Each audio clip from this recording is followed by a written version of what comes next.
Madam President. Distinguished Senator from West Virginia. Madam President, Senator Feingold's amendment concerns the effects of a court determination that there are deficiencies in the government's procedures under the new authority. This is a complicated issue, and I think it's important to explain why I cannot support this amendment. I want to add that what the Vice Chairman and I are doing, in that we both believe that all of this is going to be litigated in the courts for decades to come, that all that is said here by us and by everybody else becomes an important part of what that record will become a part of. Under the Intelligence Committee's bill, the FISA court is required to review the government certification, targeting, and minimization procedures to ensure their adequacy.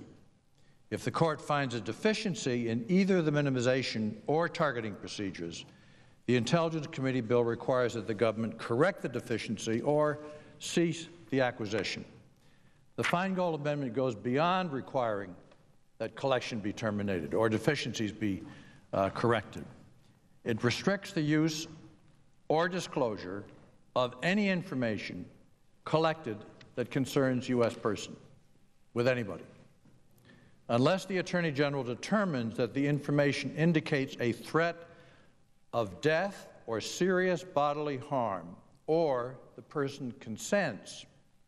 The amendment would prevent the government from sharing or disseminating with anyone in the federal government, any other agency, any information already acquired under the new procedure that concerns U.S. persons. I can understand that there may be at first glance some appeal to the idea. Senator Feingold, for example, has said that it's important to ensure that there are consequences when the government has not adequately developed its procedures. Hard to argue. But looking at the consequences of this amendment in more detail makes it clear that the provision is impractical. Anybody can say it's impractical, and then anybody can say, well, that can be overcome. Not always. Not always. And it creates serious risk that we will lose valuable intelligence. The language of the Senator's amendment is taken from the emergency provisions currently in FISA. Under those provisions, the Attorney General can authorize electronic surveillance without a court order in an emergency, as long as an application for an order is submitted to the court within 72 hours. If a court does not approve the FISA collection on an individual target after this emergency intelligence collection has begun, FISA prevents the intelligence collected from being, quote, used or disclosed in any manner by federal officers or employees without the consent of such persons, unless the Attorney General determines that the information indicates a threat of death or serious bodily harm. The impact of this existing emergency provision in FISA, however, is far different than the impact of Senator Feingold's amendment.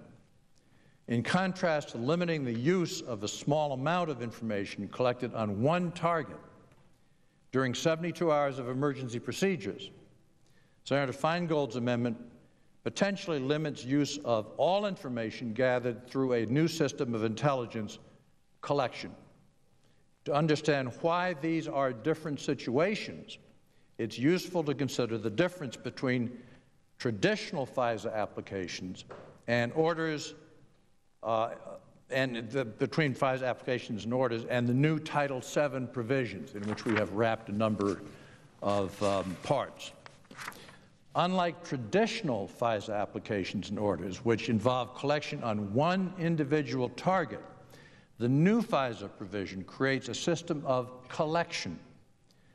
The court's role in this system of collection is not to consider probable cause on individual targets, but to ensure that the procedures used to collect intelligence are adequate.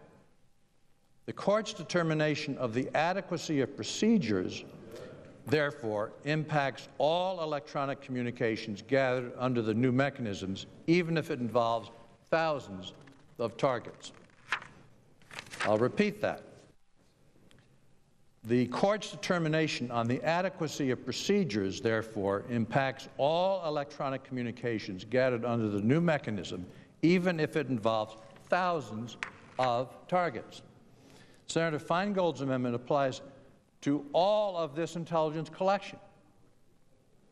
If the court finds a deficiency that the government does not correct within 30 days, the federal government could not disclose any information on U.S. persons that was gathered as part of the new intelligence collection system without the consent of the person.